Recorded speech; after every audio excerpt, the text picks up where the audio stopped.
A criminal investigation is now raising concerns about when schools report teachers accused of misconduct. The Fox 9 investigators found a former teacher now charged with having sex with a student was forced out of St. Paul Charter School last year, but was not technically fired. And tonight, Nathan O'Neill shows us how that one decision can create serious ripple effects, exposing a flaw in how the state tracks those teachers. The peril is real. We're talking about very, very sensitive issues. Underage children, sexual abuse, teachers. That's just disgusting to me.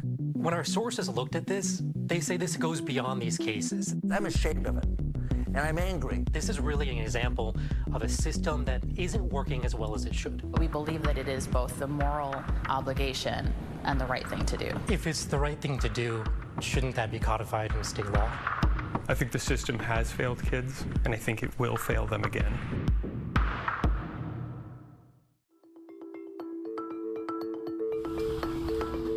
We started looking into this because there was an arrest of a teacher involving sexual allegations with one of their students. Brandon Bunny was a math teacher at the Mung College Prep Academy. And while those accusations and those charges surfaced relatively recently, the school started keeping track of his behavior back in 2022. And then they eventually went to the police and they reported it to the police. There are no criminal charges that arise at that moment.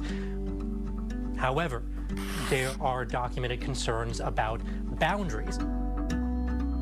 Students were noticing it, teachers were noticing it. So the school was so concerned at that point about boundary issues that they made it clear to Bunny. They warned him that if that behavior didn't change, that they were going to terminate him. But that's not quite what his personnel file shows. The personnel file shows us that they call this a rescinding of contract. There are so many loopholes that they just get around. Jeff Anderson is a high-profile attorney. He's handled some of the biggest abuse cases in recent memory, including the Catholic Church and the Boy Scouts. Now he's turning his focus to these issues involving teachers and students. Until they're held accountable for the mistakes they made in the past, all the kids in Minnesota are at risk. What really stood out to us was this use of the phrase rescinding the contract. And that's important because there are some legal consequences if you actually fire a teacher. That triggers an automatic and mandatory requirement that schools report this, but we can confirm through the school that they didn't report this to the state teaching board. It really doesn't make any sense to me.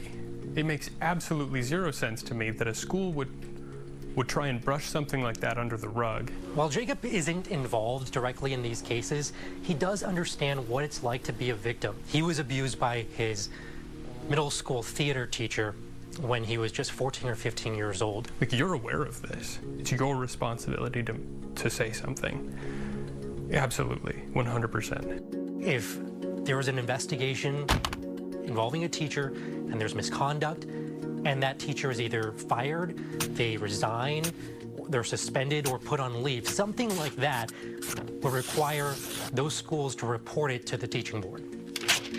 It gets a little murky whenever schools use different language. It's a gray area that isn't very set in stone. Is it possible that certain cases could slip through the cracks that way? So where there are maybe areas where there's grayer areas, or maybe they seek clarity from their counsel, ultimately we don't have control over what their decision is. And that's where the board says it's kind of up to the school to make that judgment on whether they should report it or not. What if there's a teacher that was being investigated for some sort of misconduct and the school decided to rescind or not renew a contract? The board strongly believes that it is a district's duty to report incidents like that. We believe that it is both the moral obligation and the right thing to do.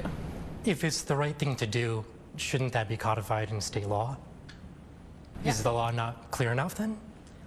There's definitely room for clarity around that statute. That becomes a central question, is whether it is legally required or morally required. As we started looking into this specific issue, there's another high-profile case that happened several years ago.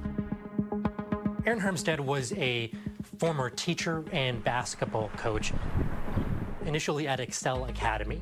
He was accused of having inappropriate contact with a student during sleepovers in his bed. The school makes the decision to get rid of him. They decide to not renew his contract for the following school year, but they don't technically fire him. That means just pass them on, keep it quiet, avoid having to report to the board. So court records show us that in Hermstad's case, they eventually got rid of him, but there's no mention in the court records that the school ever reported it to the state teaching board. If something isn't reported to us, unfortunately, we find out the way any other member of the public does, and that is, I think, the flaw and why we expect people to abide by the statutory requirements. It seems like an honor system. And I mean, but that is the law in general. That's the law in general, right? I mean, we put things in law, and people choose if they abide. So that's kind of a... But there's like a remedy if it's following the law. Like there's accountability if you're not following the law. If it's not as clear, it doesn't seem like there is accountability. That's fair. When Hermstad is forced out of Excel Academy, he eventually has his teaching license renewed in that time frame and applies for another job in a different school. He ends up hired there, and more accusations surface. In 2020, Hermstad was charged with multiple counts of sexual abuse of young children. Eventually, he was convicted and is now serving a 12-year prison sentence. The Bunny case and the Hermstad case are really similar, but in both of these cases, the schools did not fire these teachers.